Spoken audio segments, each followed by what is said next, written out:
Amid heavy tensions between New York and Jersey, including the asbestos dumping debacle, whatever happened there, Shah loyalist Salvatore Cogliano, aka Coco, is having dinner in a restaurant and spots Tony's daughter Meadow, who's on a date with Patsy Parisi's son Patrick. Coco approaches her, making some off-color remarks highly inappropriate. Must be fun tucking her in at night, huh? Including offering to add some cream on her mouth. I don't want to get graphic beyond that. The idea of it repulses me so much. It's not just what he says, it's the fact that he's a large, imposing figure, a sleazy-looking figure who clearly terrifies Meadow here. Meadow is reluctant to tell her father, but her mother calm gets her to spill the beans. Tony is visibly furious, but assures his daughter by telling her Coco is an idiot but harmless, and that he'll go talk to someone. It's okay. He's an idiot, but he's harmless. I'll talk to somebody. Instead, Tony brazenly walks into a New York restaurant, past the minute Butch who has one eye on the door and one eye on his food, and begins pistol whipping Coco. Butch's protests are met with a gun pointed to his face. Tony looks simply unhinged here, leering like an untamed bear, repeating, my daughter, as he beats Coco. Fucking daughter!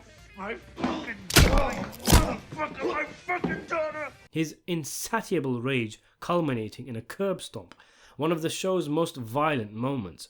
Coco's teeth are shattered, his face turned into a pumpkin, and before Tony walks out, he threatens Butch one last time. You want some? I think he just saw red, and in this storyline, he wasn't necessarily a mob boss getting business done. He was a dad taking revenge for this insult against his daughter, hence him going to New York's territory with no backup. He's an emotional man, loves his daughter, and his ghira was manifesting, an Arabic term that I mentioned and defined in my video, The Rise and Fall of Bobby Bacala, when Bacala punches Tony. It was also the same episode where AJ almost drowns in 3 inches of pool water, so Tony would have a lot of pent-up frustration that he would need to take out. It was a humiliating ordeal and needed an extreme reaction. It was Tony being tested, the boundaries as to what level of insults he was willing to swallow analysed. Tony lets it go, and it will be seen as weak. He would lose respect. It's not just what's been said to Meadow, it's the fact that innocent family members are being dragged into the mafia's conflict, and the person who Tony loves more than anyone in the world, as he says at Johnny Sack's wedding, when it comes to daughters, all bets are off. And if you want my opinion, looking at all the factors at play, Phil's rigidness, the brazenness of Coco, I think Tony did the right thing in going direct. But I think he went too far with the curb stomp. The pistol whipping was enough. I think much of the actions of mobsters are dictated by a might is right attitude. If you can, you do. Coco thought he could insult a boss's daughter because said boss is too weak to do anything about it, so he did it.